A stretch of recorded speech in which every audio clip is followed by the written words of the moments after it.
Hey, everybody, this is Craig Garber. Welcome to Everyone Loves Guitar. I've got a really cool guest, a former New York City homeboy, so we'll have a good conversation with Peter Karp. He's a blues artist, and he's got a really interesting career. A couple of quick announcements. I want to thank Patty DeVries for connecting us. Thank you, Patty. And make sure you go to everyonelovesguitar.com/subscribe to subscribe to the show. If you're watching us on YouTube, hit the subscribe button and click on the bell. YouTube loves when you do that. Thank you. All right. Originally from New Jersey, Peter got turned on to music at a young age when his mom and his sister used to take him to shows. Later, he went to later he went to live with his dad in a trailer park in rural Enterprise, Alabama. Not the typical New Jersey kid story. I was like, whoa, no. We'll get into that.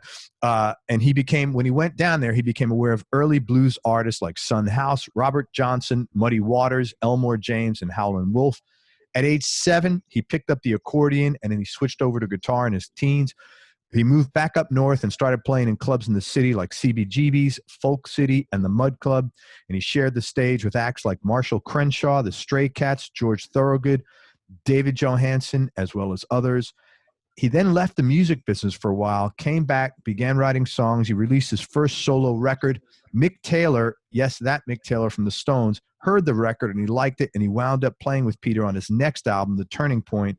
And shortly after that, the two of them toured together. Peter then released an album with Sue Foley, who I had here on the show a while back, which quickly made it into Billboard's top 5. A follow-up album between Peter and Sue Foley called Beyond the Crossroads was the Alternate Roots magazine's #1 CD of the year for 2012. Congratulations on that, man. That's cool. And in 2016, Peter released The Arson's Match, which is a series of recordings made with Mick Taylor at New York's Bottom Line. And funds from the project go towards a charity that Peter started in his wife's memory, and I'm sure we'll get into that afterwards. His latest record is called Magnificent Heart. It's a full hour of blues and rock tunes. I listened to it. It's got some great slide licks, great electric licks, and it's a really good album. I was happy to hear it. Dude, thank you so much for your time. I appreciate you coming on the show. It's a pleasure. Glad to be here. Likewise.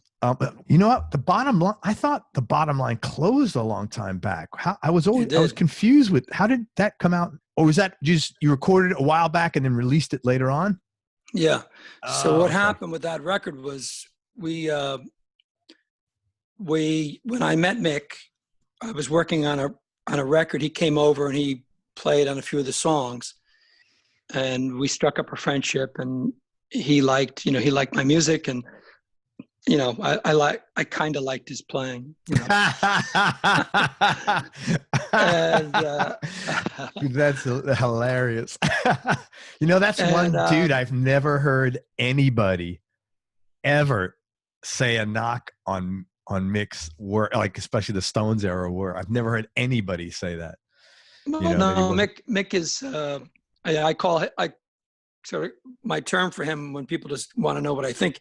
I say he's like the John Coltrane of rock blues. He really he improvises like nobody, and of course his vibrato and his feel is like no other, and tone and all that stuff. Yeah.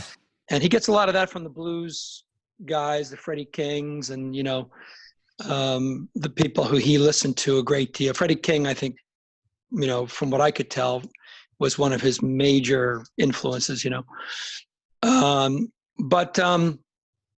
Anyway, he then came back and toured with me when I toured this record back in 2003. And one of the places we played at the time was the Bottom Line. And it was actually one of the shows just before it closed. Had to be, yeah. Closed, I think, maybe a couple of months later. So we had 2 sold out nights, and anybody who ever came to see me play in New Jersey, New York, Pennsylvania, wherever, came to see. And then, of course, Mick Taylor fans came to see. So it was packed. Both nights were packed. And Sirius Radio recorded it. And then what happened was the masters were lost. The drive that it was recorded on disappeared. No, Sirius couldn't find it. They just disappeared, And they were the only ones who had the recording. They were the only ones that had the recording. And then years later, they turned up, and actually we had a copy in the studio. What happened was they had a after the concert, there were some CDs that were printed up that was called Live at, I think it was called Live at the Bottom Line, I think it was called. And the guy who was producing with me at the time, his name Day Bennett, he's my best friend, really. Day had a studio in Englewood. And we sold those CDs, limited, very limited. And then we stopped selling it for a couple of different reasons. We didn't do anything with it. We put it away. So whoever's got that has got to, every once in a while somebody comes up, very rarely in Europe, really in Europe, and has a copy. But anyway, then the masters were lost. Masters were gone. They just disappeared. I don't know. So years later, when I wanted to do this, when my wife had passed and some years had passed, I wanted to put out a record and raise some money for ovarian cancer. And the masters reappeared. So like, did they call you, or how did that? No, it's actually, they were buried in the studio. They were like buried under and mislabeled. Oh, so that's a miracle that you got that. What is the chances of? It's a miracle. Yeah, that's weird that you. Well, what happened was he was closing the studio, and he went through all the everything. And this is Tony Bennett's son. Dave Bennett's Tony Bennett's son. Oh, okay. And he's recorded everybody on the planet. I mean, you name it, he's recorded them. So he just had tons and tons and tons and tons of masters. So this master was mislabeled. So it turned up. So when it turned up, I said, well, okay, maybe what I'll do is put this out and use this to raise money. And I called it the Arsons Match, and I remixed it and cut a few things out of it, and put it out. And that was Great that. show. Mick signed off on it, and it was a part of it. And it really was. It's an amazing record. And the thing about Mick is, I think Mick is at his best when he works with songs and songwriters. Yeah, because the work that he did post Stones, like with Bob Dylan, if you ever listen to that stuff. I haven't listened to stuff with Dylan. Yeah, so like there's a couple of records. One I think was maybe the one that had Joker Man on it. I forget the name of it now, but the song Joker Man, he's playing on that. Him and Mark Knopfler. And I think he might be on Slow Train Coming. He might be. But anyway, he also toured with Dylan for about a year or more. And there are bootlegs out there of them touring together. And it's just amazing, I got you. So when we played together, it was really spectacular, because sharing a stage with him every night and, watching him play, I would forget to sing, because I would just be mesmerized. Yeah. And then when I would do a solo, I'd have to really dig in, and you want to really dig in and go at it with them.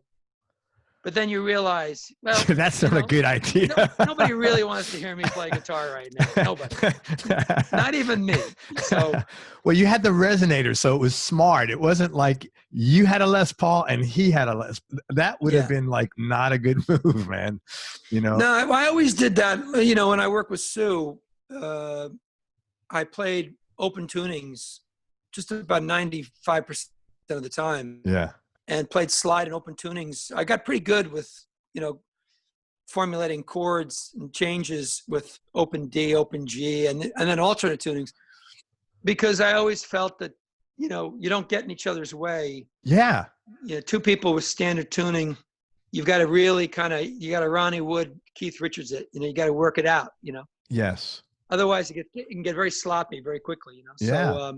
So I did that with Mick, although I played a lot of standard with Mick, and that was, I learned a lot about slide guitar, really, playing with Mick Taylor. I played slide my whole life, but I really didn't learn how to play slide, I think, until I played with Mick. Then I really kind of picked up on certain things that I never really knew about, you know? Yeah, well, if you got to learn from anybody, man, he's a great guy to learn from. He's such a brilliant. And he's a natural, you know, if you know, when we sat down and we're going through songs, you know, and I'm saying, yeah, so we go from the 1 to the 6, and he'd say, oh, don't talk numbers. I don't know numbers. I play the music. And I'd say, I don't play numbers. I said, okay. And, you know, really 1, 2 takes, done. That was it. Wow. And you can hear him thinking, and you can hear the chord changes, and a nanosecond later, you can hear him go to it, and it actually makes it, you can hear him thinking, and then all of a sudden, there's this an exhilarating flourish of something, and you're like, oh my, takes your breath away. Yeah. And then he paints himself into a corner and makes a mistake, and he doesn't know what he's doing, and then he comes out of it again. It's like a roller coaster ride, really. You know, I mean, That's every cool. night the band was just like, you know, you really, and then improvising. We would just do codas, like Can't You Hear Me Knocking? You know, That's like the all-time. There is no better guitar lick than that song to me. If you're a blues guy, well, that we would do that every night. You know, we would do Can't You. We wouldn't do the song Can't You Hear Me Knocking? We would do my song called Train of Mine. But at the end of Train of Mine, we would go into that riff, and then we would just jam for about 10 minutes. Wow. The same way as the Stones did at the end of Can't You Hear Me Knocking. And every night it was different. And then we would do that. We would just do that because that him and I are very similar in that way, in that when I have a band and stuff, I never tell anybody what to play. If I don't like what you're playing, you're fired. You know what I mean? So I don't have to if I have to tell you what to play. The good thing about that is if you're in, they know you don't have to get compliments. They know you like them. As if you wouldn't be there. Yeah, I mean, well, there are guys who play guitar, and then there are guys who play guitar inside the song, and it's very different, you know. And I've played with many guitar players who are really, and guys you know, who are really fantastic soloists or great instrumentalists, but they really don't know how to build a song. Mick Taylor, that's one of his brilliant talents is he's one of the best rhythm players and parts players. Yeah. And then when he steps out, it all just makes sense. And that's why that period was so rich, because the arrangements and you know, the sound was, the arrangements of the songs just really, I think he challenged the Stones to write better songs, you know? Yeah, his ability to build up to a climax is phenomenal. Just phenomenal. Yeah, very few people could do it as well as he does. There's a great YouTube video out there somebody sent to me the other day of Mick playing with Albert King. And it's sometime back in, I'm going to say the 80s. And what's his name? John, you know, the blues. John Lee Hooker? No, the British bluesman. John Mayall. John Mayall? You know, John, he's still gigging. He's about 85 years old. John Mayall. Mayall, yeah, thank you. I don't know. I had a mind blow. No, it's John Mayall is playing keyboards, and I guess Albert got them up to sit in. And Albert, you can see Albert really doesn't know. I mean, maybe he knows, but he doesn't care who they are. You know, he's Albert King, for God's sakes, you know.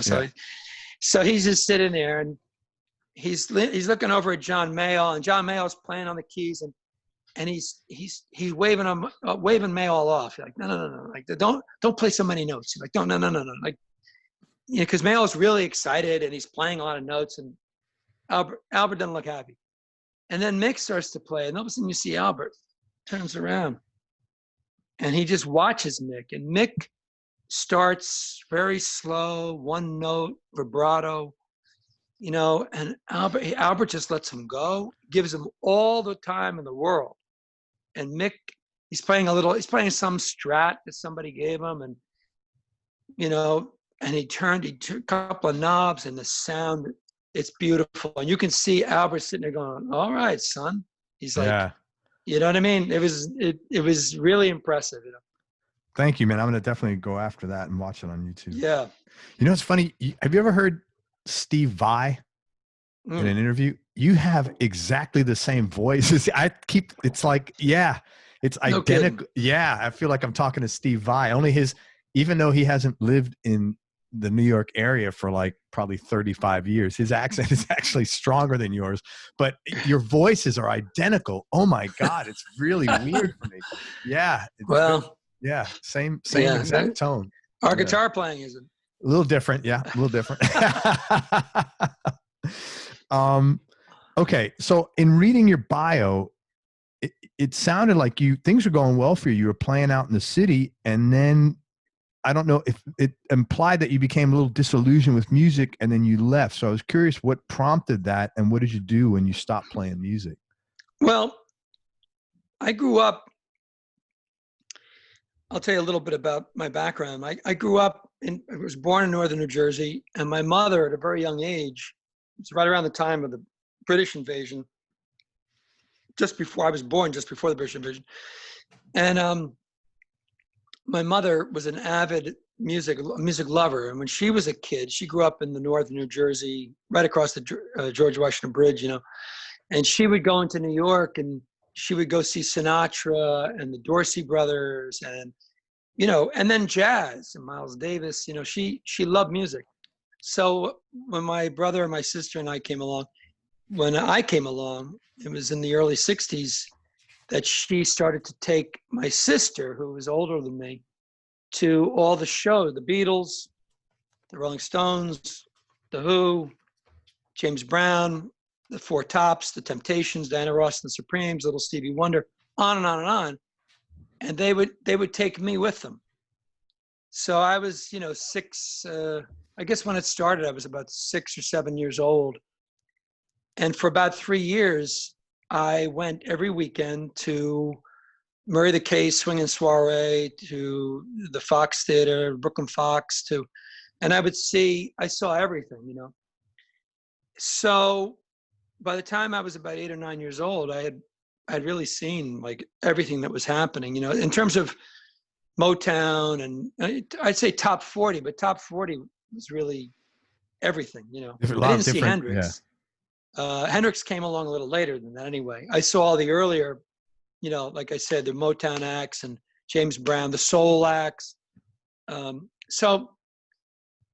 I went to Alabama. My father was stationed in Alabama, and we lived in a little trailer park outside of there. And so I had music, and I was playing the accordion. I could play the accordion. So I had all the music inside of me, you know, and then I would, in Alabama, my father had an AM radio, and I discovered on either ends of the dial, you know, what they called race music and evangelical music or gospel music. And they were on different ends of the dial, you know, like down here was the devil, up here was God, you know. But you know what? I remember that period of discovery when you had a radio and you can go up and down the dial, and man, it was freaking fabulous, man. You just hear something that would knock your socks off. It was totally, never heard it before. It's like, wow. It was a discovery, you know. I discovered on that radio because also in the South, there were a lot of little regional radio stations. In the North, there was WABC, WMCA. These were the big AM stations. And top 40 was top 40. But in the South, there were all these regional stations and race stations or whatever. That played African-American music. They played country music. You know, they played religious music. So you go from place to place and you'd hear all this stuff. And you know, I never heard Hank Williams until I went to Alabama. I never heard, you know, Muddy Waters till I went to Alabama. I never heard Tony Joe White. Tony Joe White was who was one of my idols, Tony Joe had a huge hit in the South. I mean, you couldn't turn on the radio without hearing Polka Salad Annie. Right. He just passed But up recently, in New Jersey, you never heard it. I've learned that from the show, because I got turned on to so much music that people in the South, like you're saying, big hits. And I'm like, major hits, but I never heard of it because they wouldn't play this kind of music in New York City. Yeah, I think. Okay, we freeze again or unfrozen? No, you're frozen, but we'll get through it. You're good. Am I unfrozen now? Yeah, totally. Okay, good. Yeah, well, that's how it was, because radio was really AM dominated and wattage. Right. So New York had, really, and really, the big markets, that's where the big money was. Smaller markets is where all this stuff started, right. Like Sun Records, all the little studios and record labels that came up.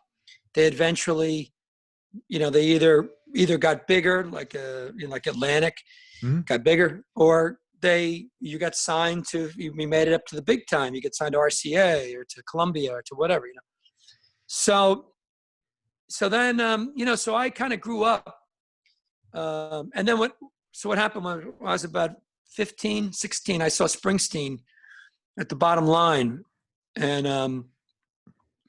I went with my girlfriend, and, we were like, at that time you could get served in New York City. It was like, you had to be 18, So we all had our fake IDs, Yeah, I remember those. I had one of those.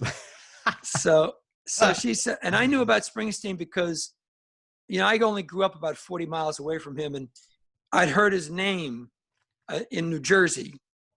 And then I got his first record at the library, and I really liked it, And I was listening to everything at that time. I was writing short stories and things, but I really wasn't writing songs yet. And then I saw Springsteen. I went to the Bottom Line. It was sold out. The line down the street. I get on the line. I said to my girlfriend, you know what? There's too many.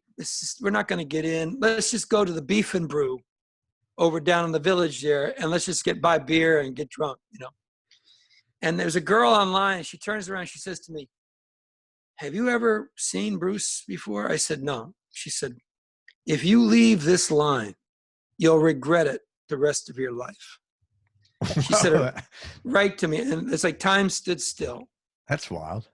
And I said, okay, I'll stay in line. So I waited in the line. I got up, and the bouncer was going 10, 9, counting in the last 10 people. 8, 3, 2 was my girlfriend. 1 was me. Holy crap. Right. Put me in, and they closed the doors. Then the bouncers takes me and my girlfriend by our necks, pushes us through the crowd right to the front of the stage. So I'm as far away from Bruce just about as I am from this iPhone right now. Yeah, from me. And so for the next 3 hours. What was it? Like, it was random? Like, that's where you sat? Because they only had standing room in the very front. Holy shit. Talk about luck. Last guy got to the front. Okay. So Wow. I stood for 3.5 hours, maybe it was 4 hours, I forget, on a hot August night. And I watched a guy who grew up 40 miles from me sing about what it's like growing up with a domineering father who was with a problem with authority. Okay. In North Jersey and at the Jersey Shore. I used to run away to the Jersey Shore when I was a kid all the time. Sleep on the beach. All these songs about life on the beach and cars and New Jersey life, but done in such a way that it was like an opera, like a ballet and an opera. And when it was over, I went home and I went into like a coma for like 3 days. I had a fever. I couldn't get out of bed. And all I could say to my mother was, get me the Wild, the Innocent, and the East Street Shuffle. And get me, I think Born to Run was going to come out, was supposed to come out later. And get me whatever record is coming. and then I go back, I fall asleep. And when I came out of that, that's really where I said, okay, now I understand. Like, now I get it. Like, songwriting, I know, because I was always a writer, even as a kid, as a little kid, I was always writing things and poems. And I was like, okay. And that's where I first started to really, then I became very focused on songwriter. John Prine, I discovered John Prine, really got into Hank Williams, really got in, of course, Bruce. Bob Dylan I had already been involved. I've been in a great love affair with for years. One of the first records I got was a Dylan record. But I really started paying attention. Randy Newman, early Randy Newman. Great. I really started paying attention to song construction and storytelling. And so when I got into the music business, and in the original question, when I was in New York, I was in a band. I had a band that was writing really funny songs and clever songs, but we were part of like the punk thing, Yeah. And it really didn't speak to me. I was never really sad. We had success. So we were like Hilly Crystal's, one of his favorite bands, and he would put us up Saturday night with all the headliners, That's a big slot. It was a big slot. And, we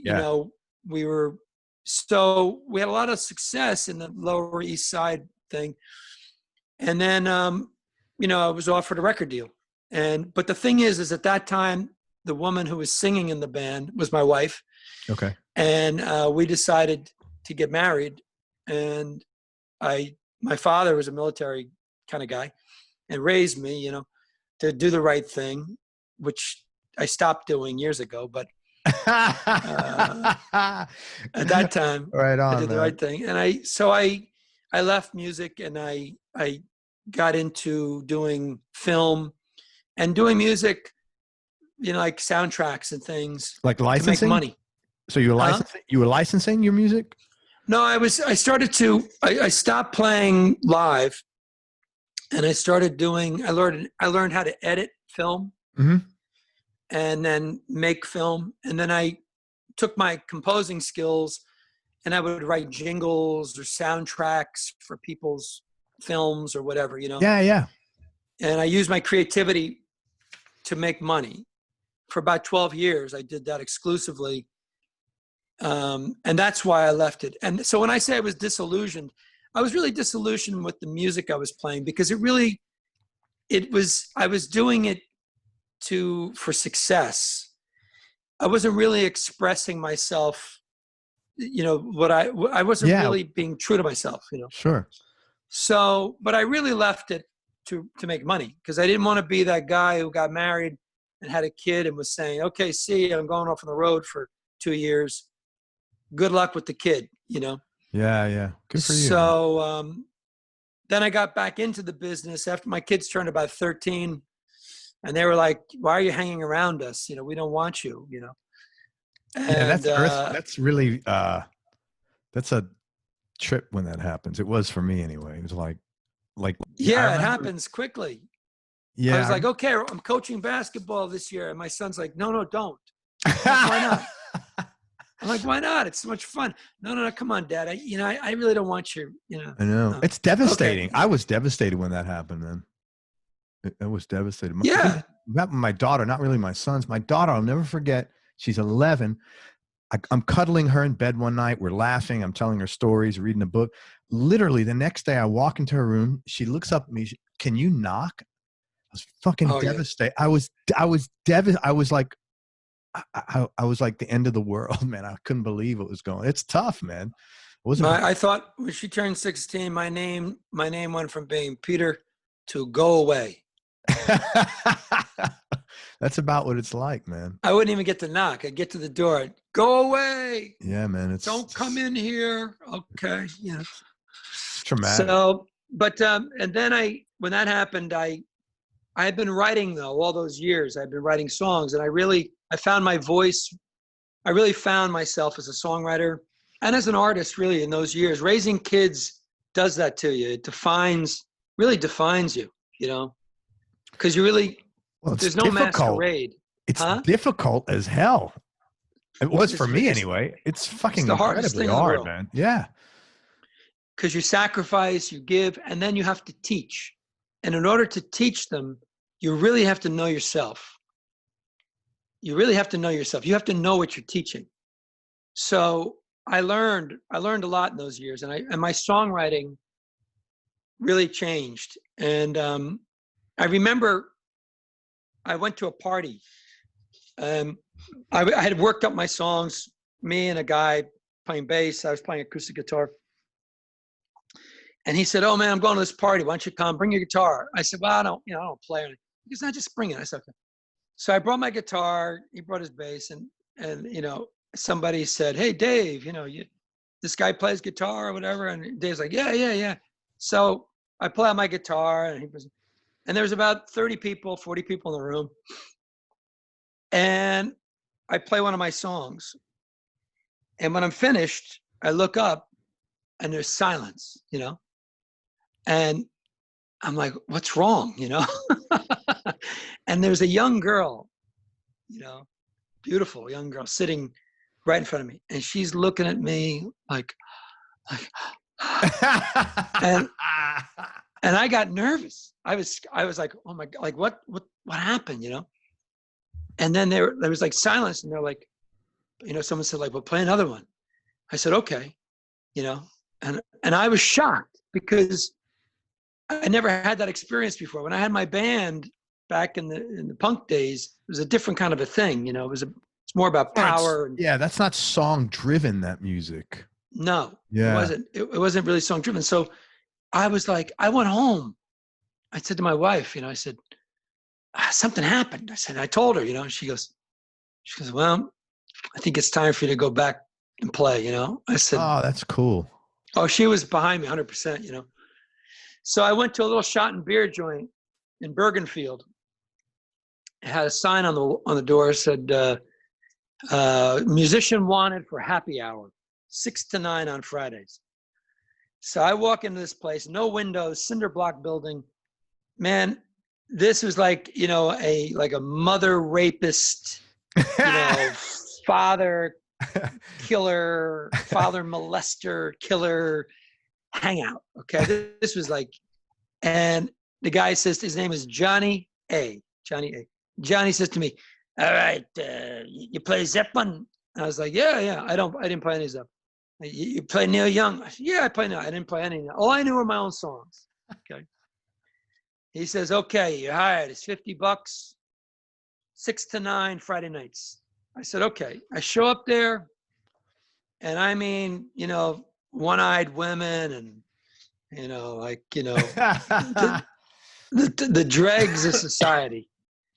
And I learned in about a month's time how to write what worked, what didn't work.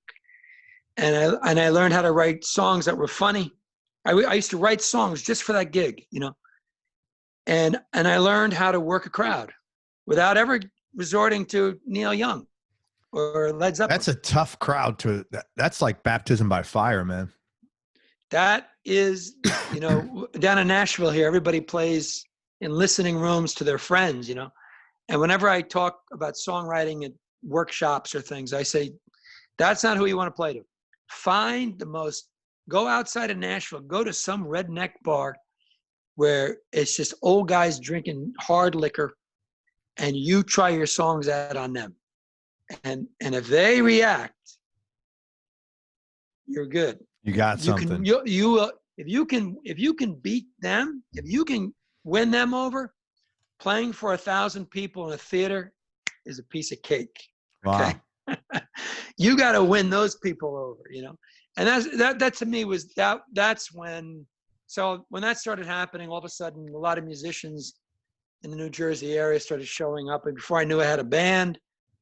And then not long after that, I had a record deal. So, and then I was gone. Then I was on the road, and my life turned to shit. Well, but you fulfilled your responsibilities, man. You can go on the road with a clear conscience. Yeah, I mean, I always knew what I was born to do, and once that horse left the barn, I could never go back. I couldn't go back. I could That's never have a cool, regular man. job again. I could never be, you know, I could never go back to that life because I used to use my talents to make money. It was very dissatisfying. I never liked it, you know. But but never do I regret it. I have no regrets about it. People say to me, "Oh, you know, if you'd done it earlier, you know, you probably would have had a bigger career, or whatever." It doesn't matter. My kids are great. I had a great Yeah, marriage. I look back at that as those are the best years of my life that really contributed to any success, to all the success that I have now, whatever that may be, you know. that's So, great, man. When yeah. did you get back into it? What year was that? Well, it was around 95. I started playing locally, and still I was working, but I started slowly. What happened was I started with that one night a week, and that turned to 3 nights on a weekend, which then turned into like 6 nights a week playing all over New Jersey with a band. And then in the day I had a production company. I was doing film production. Hmm. So I get in the city and I would do film production. So I never slept and I was always playing. And then when I really got a few doors open for me, and when I started making money, started making some real money, decent money, playing music, I said, okay, I said goodbye to the film business, and I transitioned over into music 100%, you know. So I would say that happened around 2000. The transition Okay, was so you complete so around you 2000. spent a bunch of time, 5-6 years, building this thing up. Yeah, I spent about 5 years doing I transitioned over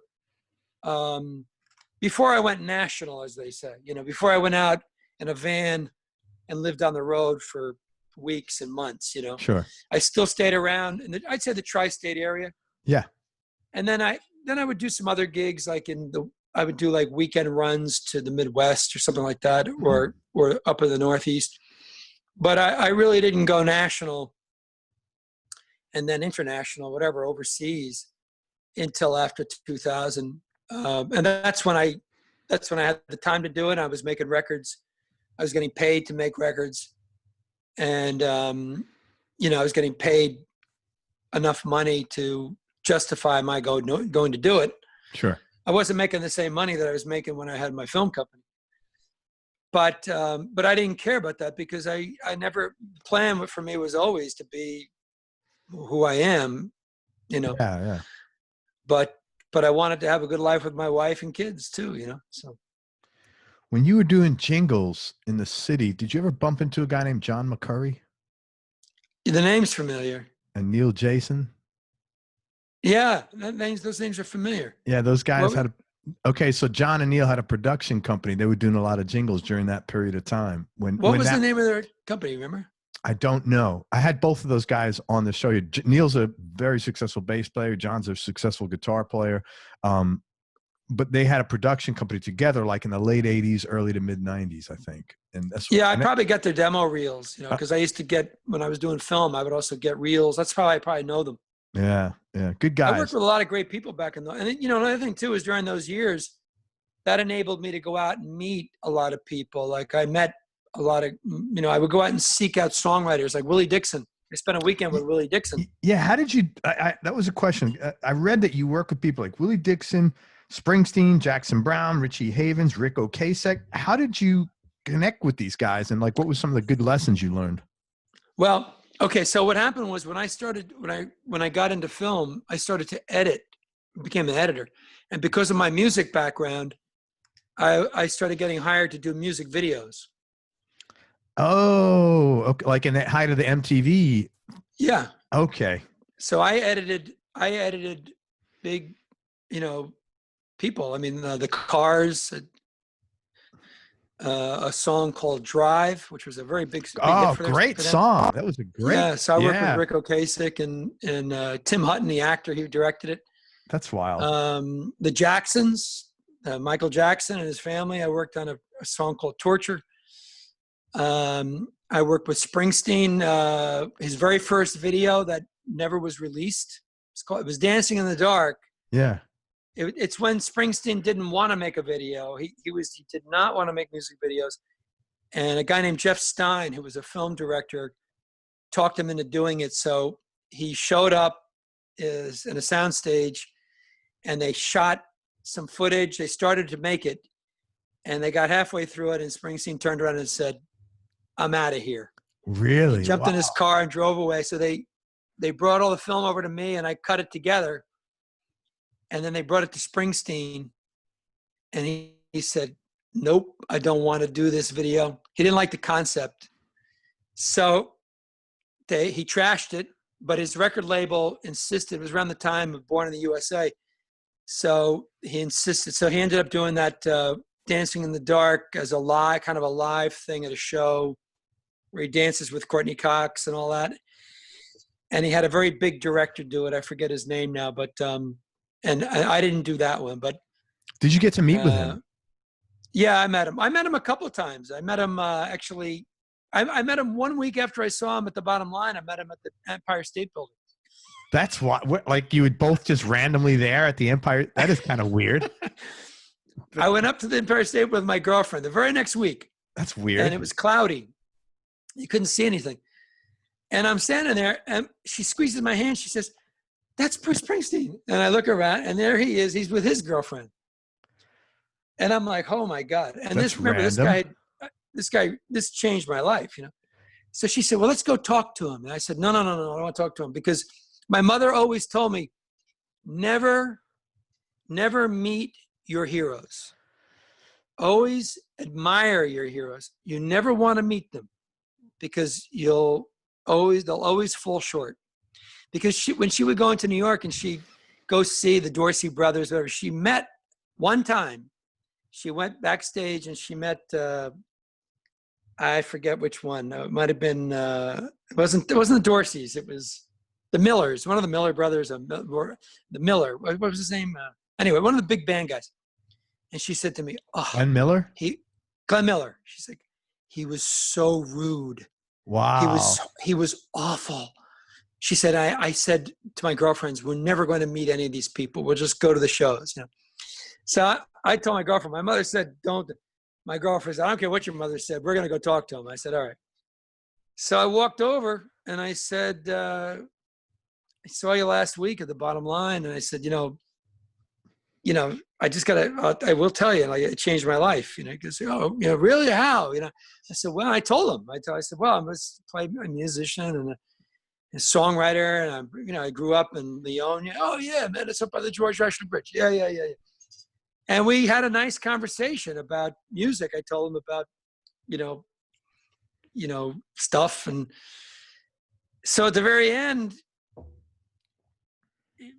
my recollection, at the very end, he was like, "Yeah, what are we doing up here?" You know, he's like, "You want to go out and have a beer?" And I said, "No, nah." Oh, you were just gun shy.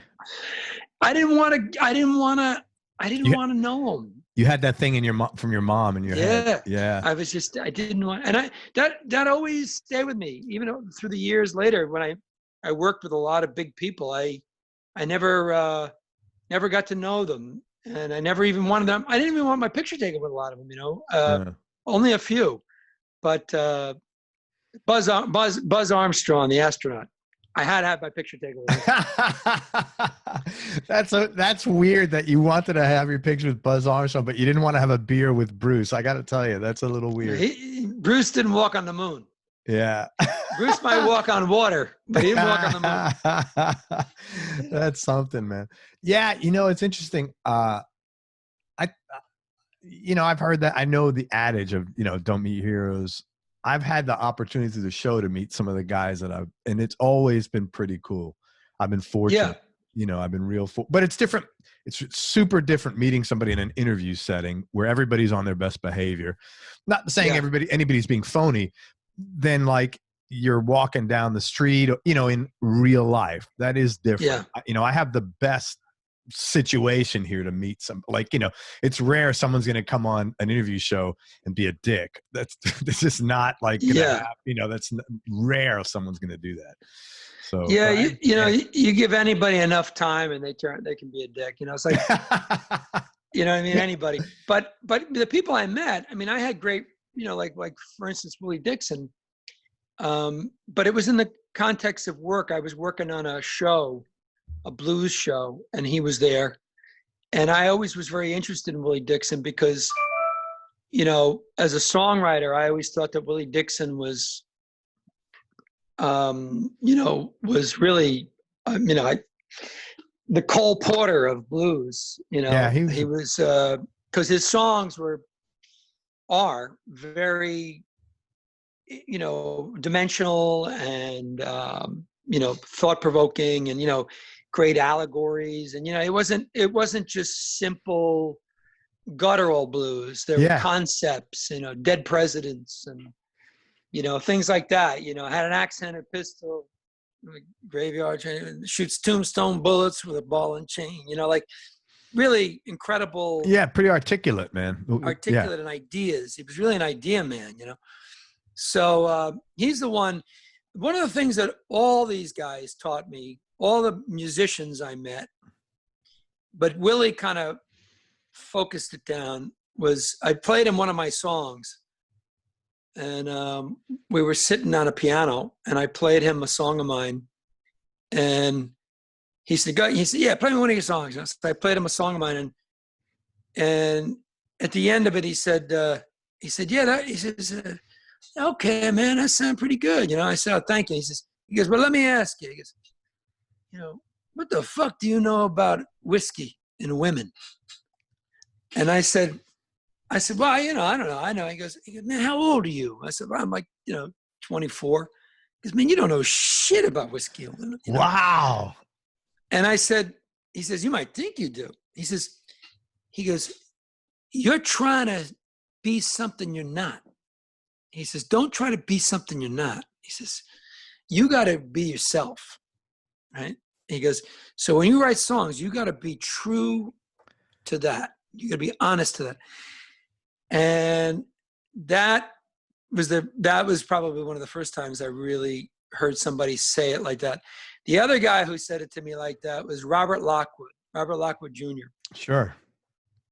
Robert Lockwood, I used to go see him in Cleveland. He used to play at Fat Fish Blue. It was a club out there. He'd play, I think, on Wednesday nights. So when my band and I would tour out there, we'd always go see him play. And he would play in a big band. He had like 10-piece band. It was almost like a big band, And he'd wear this, zoot suit. He was like 88 years old, And then when the band would take a break, he'd pull out his guitar, which was a 6-string. I think it was an Epiphone maybe, but it was a 12-string guitar, but it was strung as a 6-string. Okay. And he'd sit down next to his amp, and he'd start to play that Mississippi Delta stuff. And I'd sit there, and I'd watch, and I'd listen, and I'd say, okay, yeah, I can do that. Yeah, I know that chord. Yeah, I know that lick. And then when he was finished, I'd be like, I know everything he's doing, got it, but why don't I sound like that? Why can't I sound like that? Yeah. And so when I probably first met goes him, back to what Willie said, don't try to be something. That's why, yeah. Yeah, you can't sound like anybody else. Yeah. Those guys sounded like that because they grew up. I grew up in northern New Jersey and some in Alabama. Like my tempo, my feel, my everything is different than somebody who grew up in rural Mississippi. Yeah. African American, working in the fields. Hell yeah. Yeah. Descendant of slavery. It's a whole. Yeah. There's a different tempo, different feel. Just the sun is different in Mississippi than it is in New Jersey or even Alabama. Alabama, it's different. It's a different language in Alabama than Mississippi. It's a different language, It's interesting you say that. I had a couple of guys on from the Delta. Do you know Jimbo Matheson? Yeah. I had Jimbo on, and I had a friend of his who's a best-selling author, Michael Farrar Smith. And lovely, and just so soulful, something about that vibe that comes through. no more genuine than you or I or somebody from the Northeast, but man, you're 100% right. And I was loving every minute because it was so new to me, so fresh. Because I haven't encountered a lot of guys like from that air, deep in that area of my life. And it was like, really, I understand what you're saying. It really is different. Well, going from New Jersey to Alabama and spending those years in Alabama was so different for me because, I mean, I really learned about, well, first of all, you learn how to listen. You know, nobody listens up in the Northeast. Everybody's talking. You know? Everybody's talking fast. That's the and truth, talking. man. when you're in New Jersey and you say, hey, how do I get to the grocery store? They say, go down there, make a right at the light, make a left. Okay. But when you're in Alabama, you're like, hey, I got to go to the grocery store. Which one you want? You want the Piggly Wiggly or you want the Acme? I say, well, go to the Piggly Wiggly. And let me tell you why you go to the Piggly Wiggly. Now, the Piggly Wiggly has the produce department, and you'll spend 20 minutes on the produce department, Piggly Wiggly, before you even begin to get the directions. So your whole vibe growing up with that is really different, man, isn't it? It's different. Yeah. Everybody tells a story. Everything's a story there. Yes. And usually those stories have a moral to it too. Like, yes. So that's where I started to pick up on, and it's, I think a lot of great songwriters come out of the South and novelists because it is a slower tempo and people, it's an art form. Telling stories is an art form. Making money is an art form in the Northeast in New York. Yeah, very much. So it's a great, punk music came out of punk music was born in New York. It's frenetic. Everything is. In the South, it's.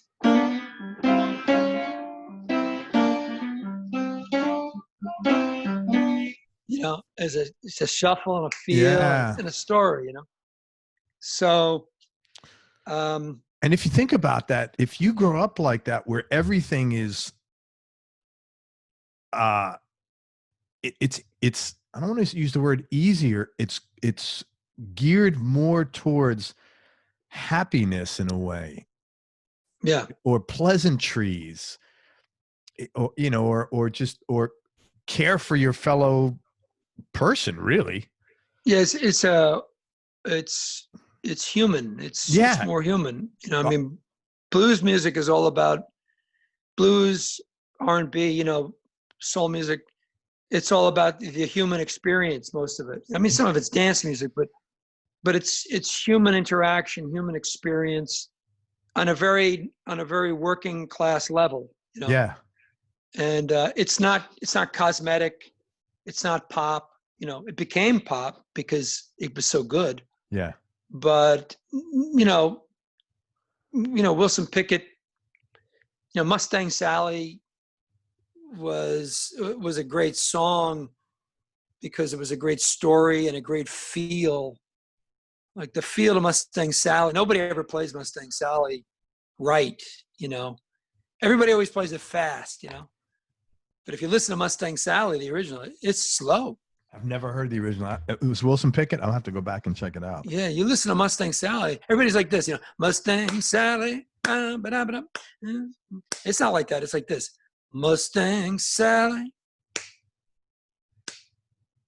You got to slow that Mustang down. But there's so much energy in that swing and that groove that it makes your heart, get you all excited, but it's a slow groove, man. And it's great. So, I mean, that's probably the greatest lesson you can learn as a musician is the power of the groove and space. People who play too fast, you can hear it right away. You're like, you hear drummers, like, oh boy, okay, he's rushing, and laying back. The power is in that. Same with guitar playing. Mick Taylor lays way back. He sure does, man. You know, so. Wow, man, that was really great. You're 100% spot on about the vibe in these places, man. It's not just how people speak, it's the whole. And as I've gotten older, I've appreciated that so much more, because I'm like, I don't want to rush now, because No. why the fuck would I want to rush? That causes stress. No, I think I'm a much better musician now than I was in my 20s, 30s, 40s. I'm way better now, because it sort of all sinks in. It's like life experience. And that's what Robert Lockwood was telling me. He said to me, he came up to me and he says, you know, I had a hat. I had like some kind of stupid hat on, you know. He comes up to me and he says, you know, you're a musician, ain't you? I said, yeah. He sits down at the table and he says, I can tell. I said, okay. He says, what do you play? I said, well, I play some guitar. Oh, yeah? He says, who taught you how to play guitar? I said, well, you know, this kid, Michael Gold, when I was a kid. Oh, yeah. Robert Johnson taught me how to play. He says, I said, yes, sir, I know this. Yeah.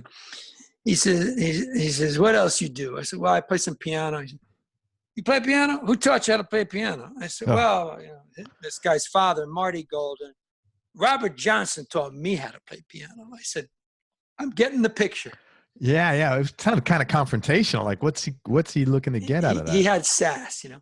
Yeah. So he says to me, because his story, I know Robert Lockwood Jr. was Robert Johnson's stepson. Mm-hmm.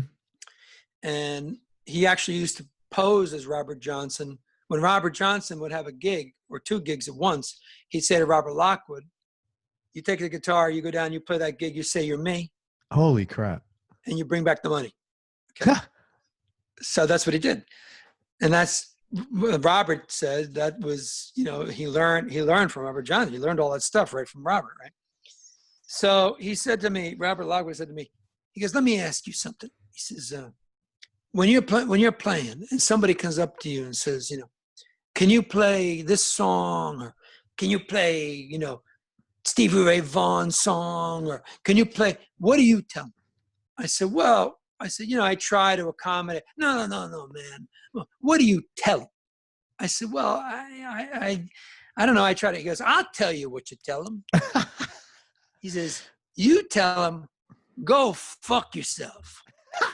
I said, what? He says, that's right. You tell them, go fuck yourself. You tell them, I don't play nobody's music. I play my music my way, motherfucker. Right? Wow. He's not winning any Win Friends and Influence People awards, is he? But that's the same message Willie Dixon was giving me. Yeah. Which is just a little more eloquent. Play your music. Don't play anybody. Don't be anybody else. Yeah. Don't be a good time Charlie playing somebody else's music. You play what you play. You express yourself with your guitar. And I think those guys came out of, you know, that's what they did. They came out, they played their music their way, you know, and if anybody ever said to them, hey, that's nice, but can you play some, you know, some Al Jolson or whatever at the time, I don't know, can you play? They'd be like, fuck you, man. This is what we play. Could you imagine like you're at one of the bars on Bleecker Street and someone calls out Freebird and says, fuck you, man. Yeah. Well, I never said fuck you to anybody, but what I usually would do is I would say, well, here's a song by Stevie Ray Vaughan, but it's on an obscure record. You might not have heard it. Then I'd play one of my songs. Right. Okay. And then I'd solo, and everybody's drunk anyway. Nobody could care less. And they give me a tip, you know? Yeah. At one time, I played Pride and Joy. I was playing at Arthur's Tavern on Bleecker Street. Not Bleecker, Grove Street. It's on 7. Oh, yeah, Grove. Right. Yeah. And I used to do that gig there. And that was hard gig. You'd play like 6 hours. You do 50-minute sets, like 6 50-minute sets with 10 minutes off. That's a jazz spot typically, isn't it? They called it authentic American jazz and blues, and all the tourists would come in. Okay. So, you know, it'd be like, look, Lars, there's the blues, you know, like people from Sweden and Germany or whatever. And I get up there and, you know, I would play my music. I play all my blues music. I wouldn't play my ballads and things. Once in a while, I'd slip in some of my music, but the owner really wanted to hear a lot of guitar, piano, harmonica. And one time, one guy comes up to me, man, play Pride and Joy. I said, man, I don't play Pride and Joy. And he holds up a $100 bill. And he put up that $100 bill. As soon as he held that thing up, I was like, Hey.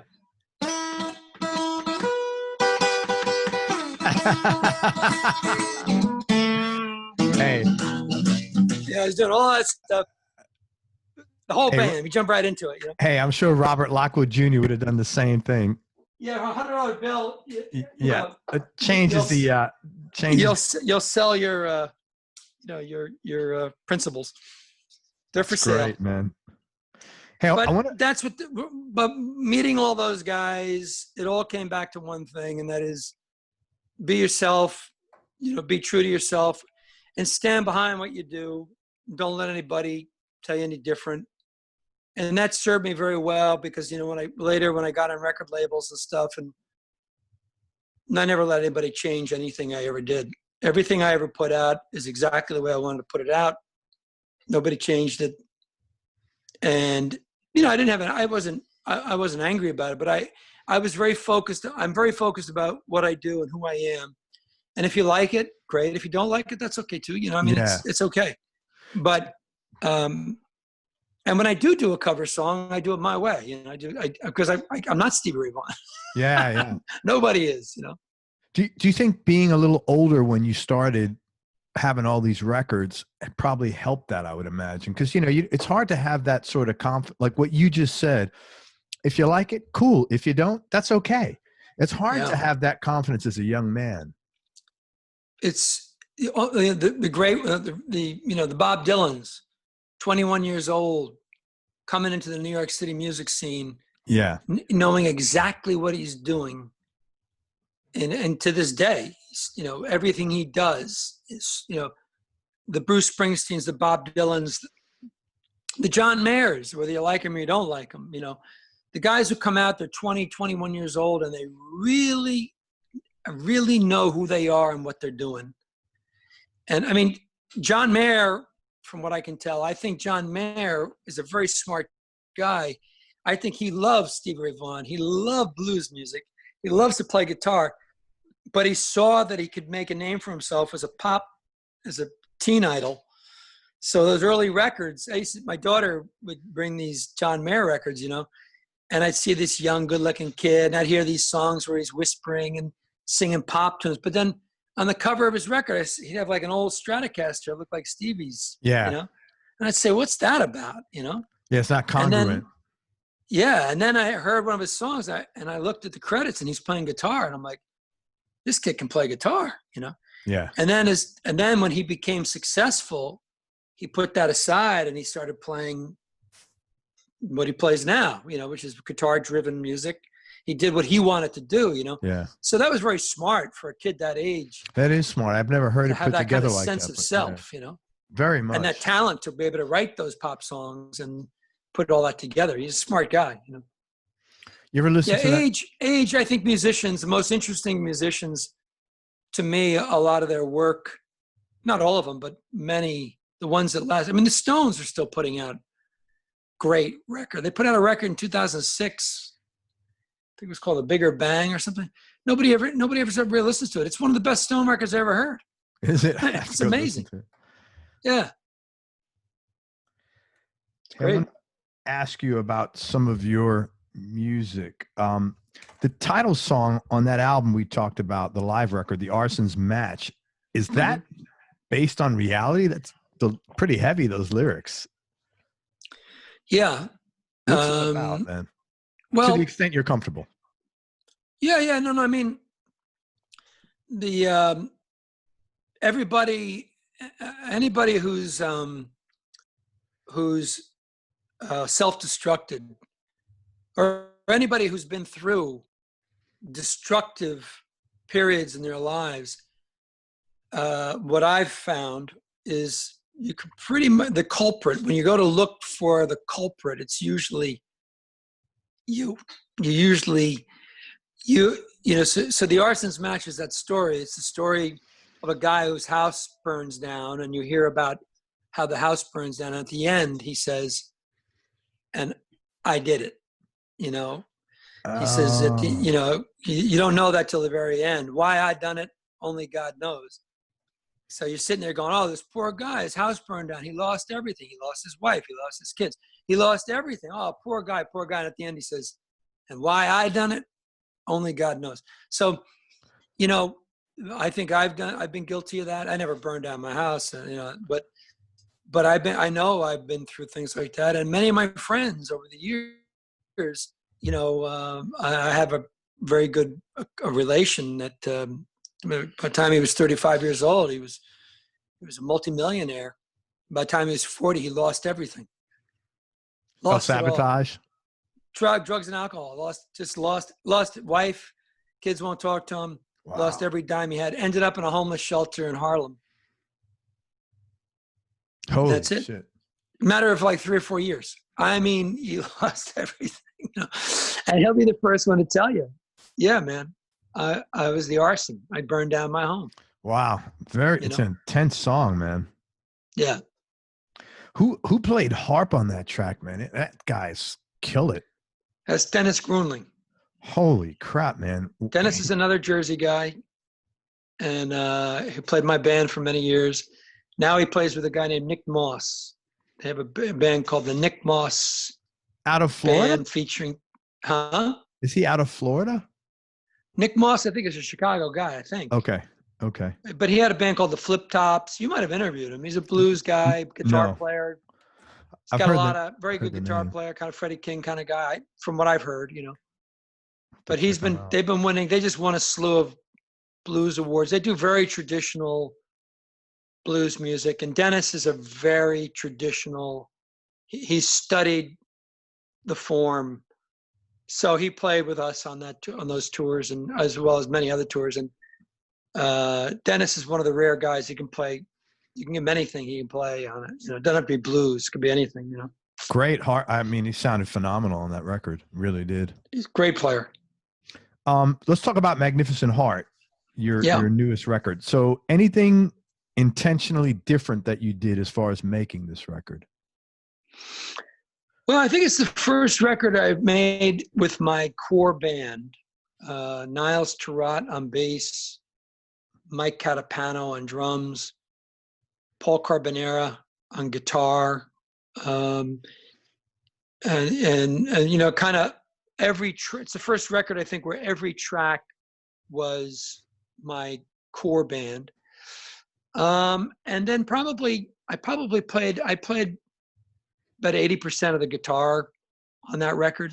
And I usually dole out a lot more guitar, but I did most of the guitar work on there. And my son played one of the really great solo on a song called Scared. That's cool, man. Paul Carbonera played some great guitar on there and a couple of songs. But I kind of dug in, and, you know, over the last, I'd say the last 10 years, you know, I've been really, really focused on playing guitar playing and slide playing. And it's become, you know, I never really used to care that much about soloing. I mean, I always did it, or you know, being the guitar guy. But I think over the last 10 years, I've done a lot of trio work too. And that forces you to just really stretch, you know. What do you usually have? You usually had some session guys on the records with you, or? Yeah, I usually used to, I mean, you know, with Sue and, of course, Mick Taylor, and then Papa Chubby and Todd Wolf guy. I don't know if you know Todd. He's a New York guy. No. Todd was on a bunch of stuff. Paul Carbonera. God, who else did I have on there? Guys, Buck Dilley. He's dead now. Over the years, there's different people, you know, and then I would probably just do. You know, I never really was really eager to play guitar. I mean, live, but my thing has always been performing and songwriting. Yeah. But now I've carved a nice little niche as a guitar player. I think in Europe you have to do that. Like, you know, if you play guitar, it's a lot easier to get shows in Germany. For instance, they love guitar playing there. You know? Interesting. Yeah. Everybody that I talk to plays over in Europe, and they absolutely love it. Yeah. Well, Europe loves American music of all kinds. They love songwriting. They love guitar. And they study it. So when you go there, they know all about you. They know about everybody who played on your record. They know everything. They come up to you and they'll ask you you're a drummer. Now he played he played in 1988 with John Mayer. Yes. Very interesting. I don't know how they find all this stuff. That's pretty cool. Hey man, but anybody putting that much effort into coming to see you play, that's a great audience, man. It's a great audience. Hell yeah. And that's why people love to play in Europe. And they feed you great, they pay you well, you stay in nice places, and they love your music. And they buy CDs, even now, they buy CDs. So it's wonderful. Good. Germany, Italy, France, the Netherlands, great place to play, and then Norway, I haven't done a lot of work up there, but a lot of people I know go up in there and stuff like that. So it's very great, cool, I want to talk about some of the tracks that I really liked on Magnificent Heart. The Grave. I thought your voice, man, you sounded exactly like Roy Buchanan on there in the metering. And wow. I was curious if he was an influence of yours and if that was maybe even deliberate. I mean, to me, it was like, because he was kind of like not really singing, but he would just kind of like speak with a little, and that's that. Yeah. Just that particular song, it was very similar. No, I never. I mean, Roy Buchanan was on the periphery, really, of my world as a guitar player. No question. I mean, he's an luminary. Yeah. But I don't think so. I think probably, that talking style of blues, Yeah. I as I say, like Tony Joe White was a very big influence on me, and so I think Taken to the Grave, I don't know, it just kind of came out like that. It just kind of came out like that. Great track. It's such a story-driven song that I probably spoke it like a story a little more than singing it. Yeah, great. Because you can recite that song. Sometimes you feel like confessing the evils of this life's lesson. Ease your mind, lay your burdens down. And while talking to a preacher might get you saved, some things best taken to the grave. That was great, man. Right? You can pretty much recite that. That was good. That was great. Put a child to sleep with it. It's like a nursery rhyme. That was good, man. You get a song on there called "Cool Cool Thing." Great slide work on there. It was kind of like old school blues funk groove. It reminded me of Green Onions. Well, that's definitely Tony Joe, Memphis groovy, comes from that. I had a vague idea for a song. I went in the studio and I just told my band, I just started playing a groove, and my drummer jumped in. We played that groove for about 15 minutes. And then I took it, and I had this great organ player from New Jersey. The B3 sounded amazing on there. Oh, killer. That's a guy named John Ginty. John is... I know him. Yeah. I don't know him. He played on Sean Chambers' record because it sounded great. Do you know Sean? Yeah. So I only know Sean. We've exchanged emails. Yeah. Texts. But John for years is known as one of the best B3 sidemen. Oh. He's a New Jersey guy, and we grew up parallel. We never really worked together. That was the first time we worked together, actually. And he came in the studio and hung out with me and my band, and then he ended up sitting down and playing a bunch of tunes. And since then, we've done more work together. And so he was perfect for it. And Great then player, man. then I kind of just said, okay, I just kind of wrote something around it. And then that's what happened. It kind of came together. I played guitar, played some slide on it, and kind of just fell together like that, you know. Great. It was really a jam. It was just a jam, that tune. So wait a minute. Are you recording with that guy in American, Ben Elliott, I think his name is, or something? No, not Ben. That I recorded that track. I recorded in Teaneck. Okay. I recorded with Dave Bennett in a studio called Teaneck Sound. But I have recorded with Ben. Ben passed away recently. Yeah, I saw that on I think Sean's Facebook or his wife's Facebook page or something like that. Yeah. He was a kind of a young guy. He wasn't like really. He wasn't that old. Yeah. No, he got sick. Ben Elliott was. I only worked with him a few times. My best friend Dave Bennett had a studio in Englewood. Yeah.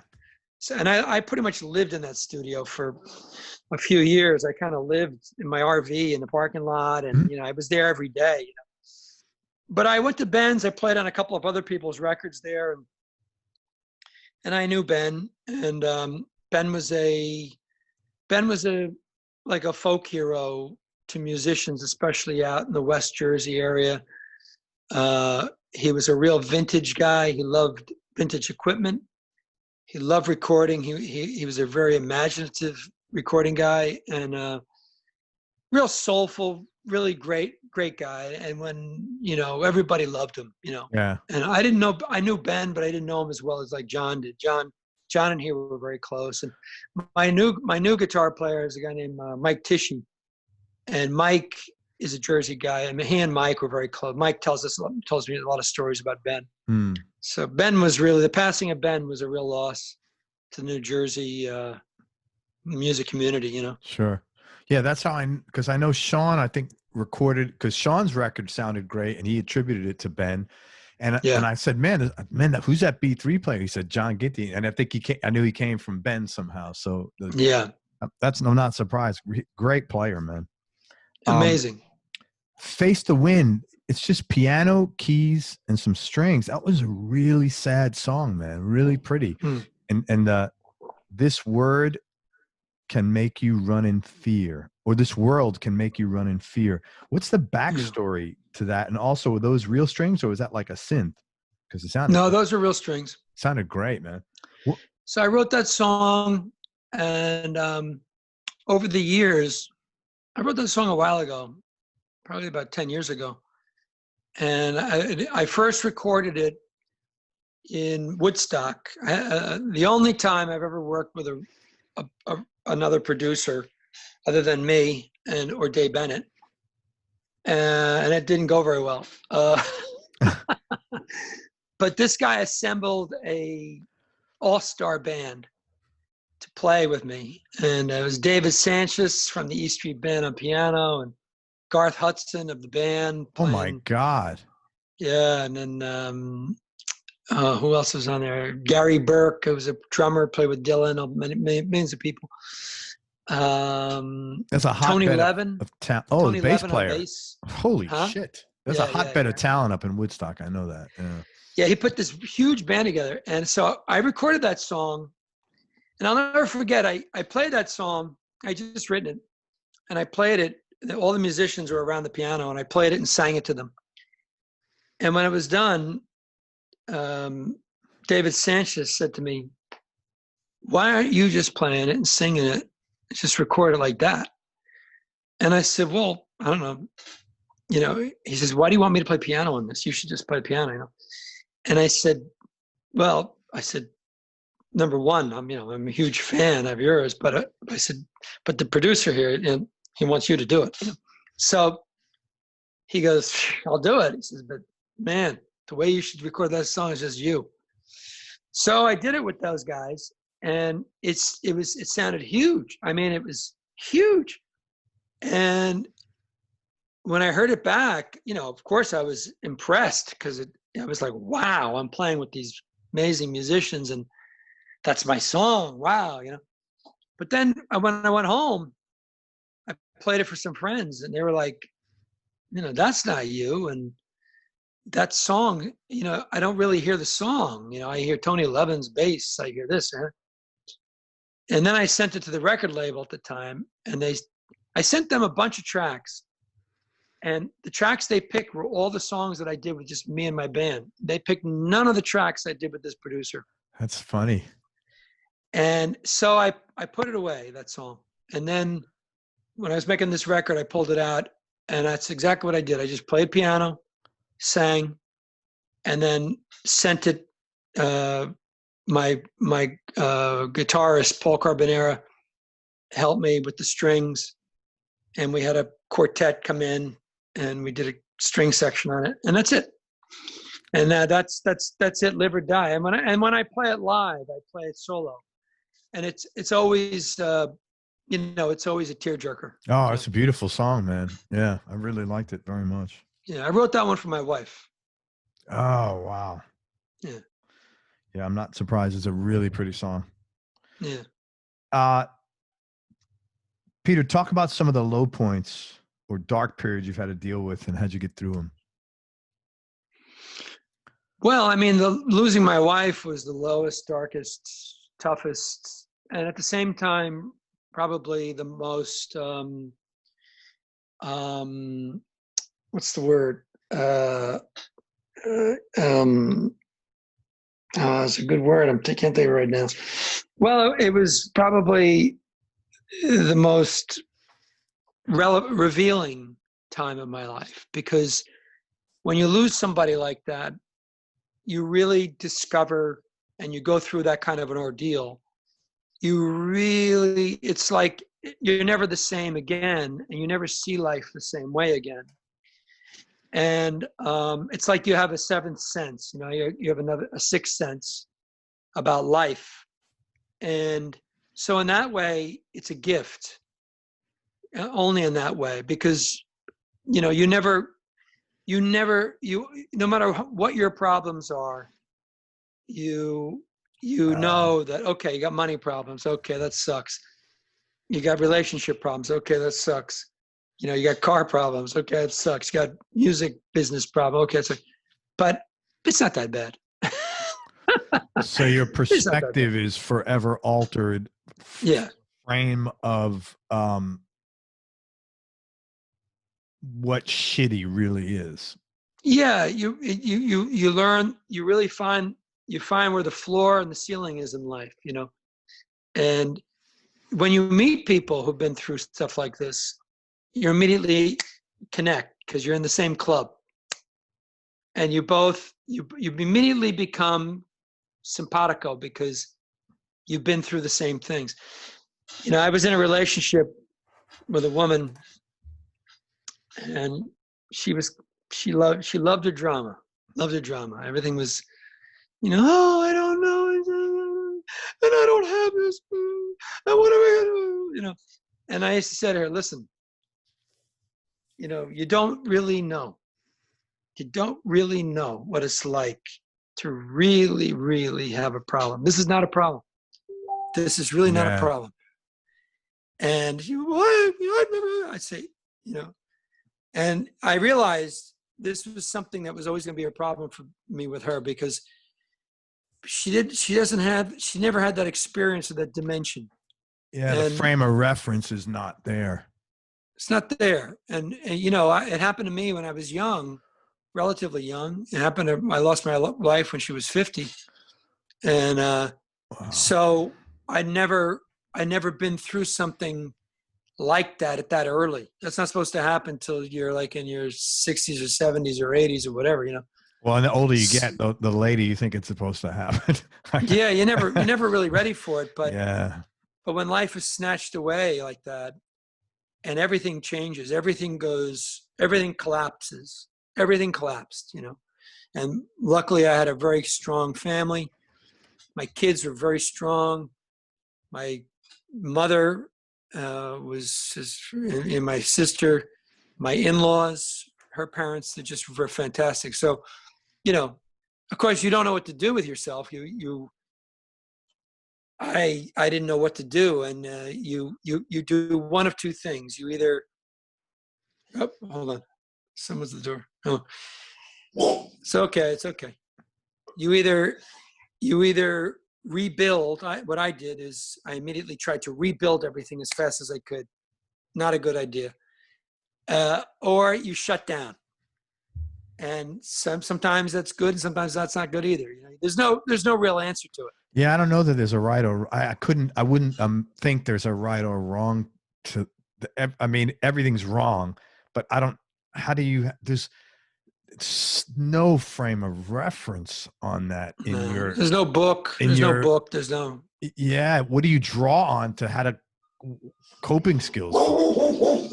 No, you don't have any. Hey. Shh. Yeah, man, I'm really sorry that you had to go through that. Yeah, well, it's life, you know. That's the other thing you learn too, is that you know, this is what life is about. Life is about, you know, wins and loses, gains and losses. You know, trial by fire, baptism by fire. Yeah. And you just keep going, and you learn or you don't learn. You know, whatever happens, whatever you choose to do with it. You know, so. Well, I'm sorry, man. I really am. And thank you. Yeah, I hope I certainly hope you never have to experience anything that painful again the rest of your life. I hope not, but you know, who knows? I know. You know. Unfortunately. You never know.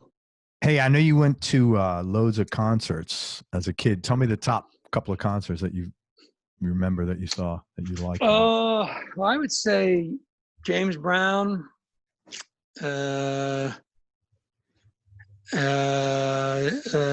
Brown at the Apollo when I was a kid.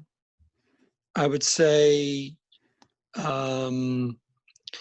any one of a number of shows at the Brooklyn Fox when I was a kid. I would say later in life, besides Springsteen, one of the greatest shows I ever saw was in Mount Vernon. I was in high school, and I saw the Ventures. Really? I saw them in a high school auditorium in Mount Vernon, New York, and they were the coolest band. Man, they were so cool. Those guys were so cool. They had their Mosrite guitars or whatever, Fender guitars on, man, and they just stared at the crowd, you know, and they didn't sing a song. They just played those instrumentals one after another, and oh my God. That's pretty cool. They were so cool. Hey, let's talk about your gear for just a couple minutes. What is your go-to guitar right now, and what other two might round out your top three? Well, my go-to guitar has always been, at least for the last 20 years or so, was this Resonator. This is a Reso Rocket, and it's a National Steel Reso Rocket, and I customized it myself. I put humbuckers up in here and single coil here, and I over the years I've had all kinds of things in there. I built a baffle system so I can play at a very high volume. This guitar can sound like a Telecaster, it can sound like a Les Paul, or it can sound like a Resonator. Very cool. It weighs, I don't know, almost 20 pounds, maybe 15 pounds. Oh my God. Because I've got it full of stuff, you know. That's massive, man. So that guitar, but my real go-to guitar over the last 5 years is this. This is my second guitar I ever owned. Oh, nice. It's a 1982 body, Fender body, and it's a 59 neck, big and thick, you know, neck, with those double wound pickups on there, and it's indestructible. I take it to Europe. If I got it, I can take the neck off, break it apart, and put it in my suitcase.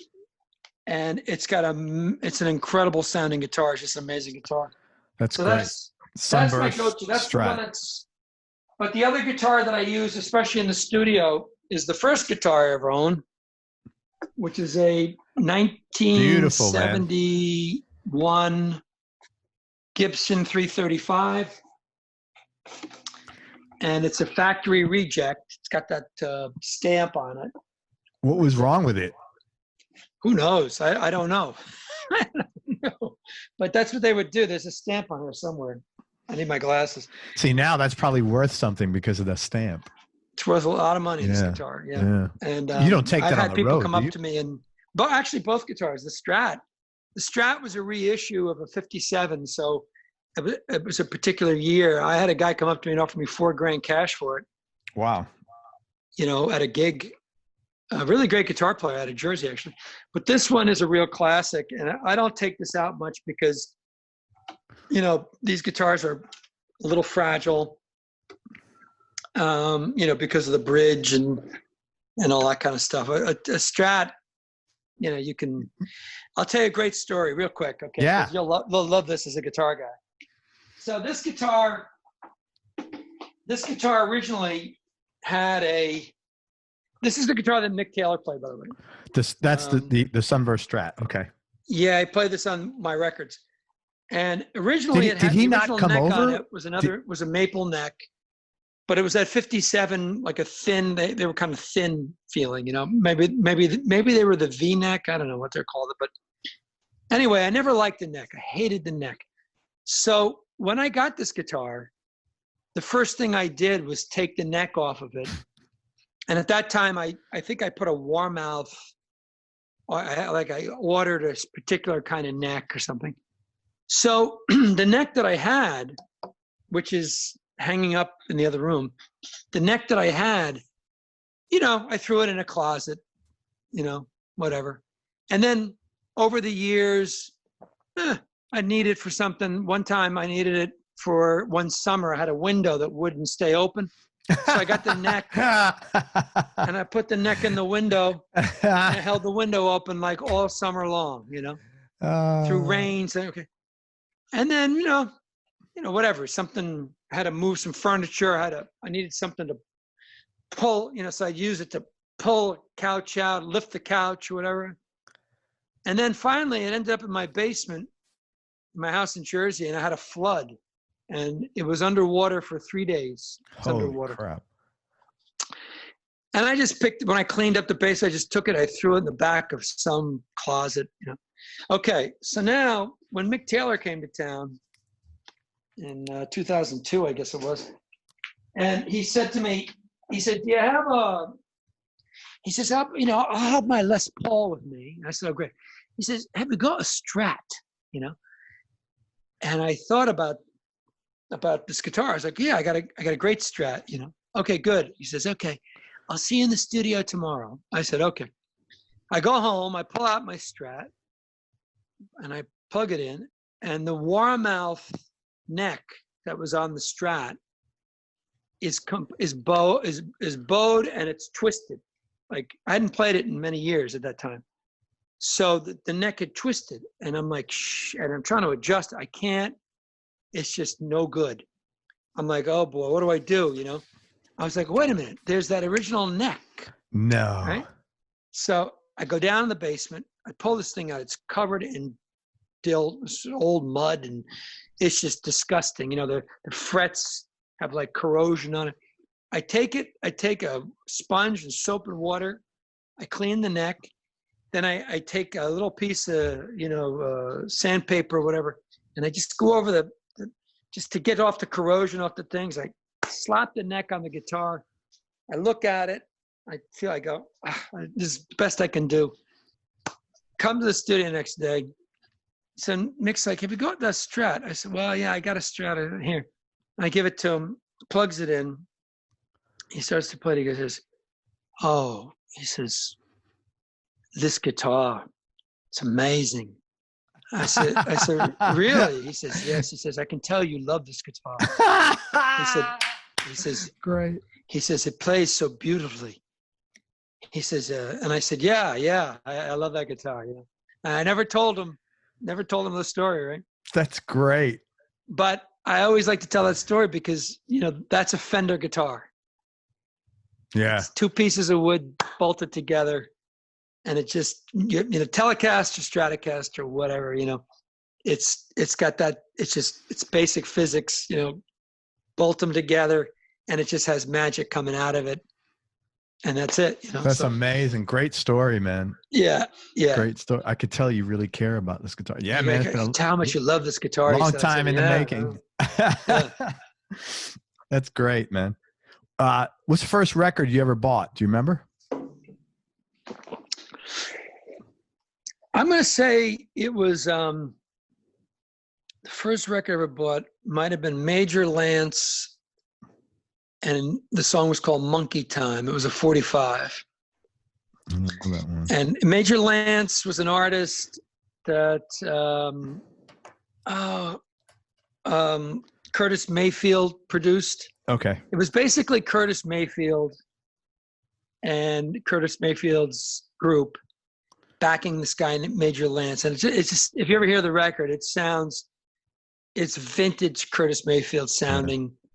I'd say that's the Jersey sound, by the way. It was a Philadelphia sound, but that sound is where all those, the Jersey coastline there, it really came from musicians that came out of New York City, and musicians who came out of Philly, professionals who came in, R&B guys who came in, and they would work all those clubs in the 50s and the 60s, all those seashore clubs, because at that time, still, but at that time it was a zillion clubs where bands would play, So a lot of the Philadelphia sound worked its way into, so that's where the Jazzberry Jukes and, Springsteen and all those guys, Miami Steve, a lot of that sound came out of that Jersey sound.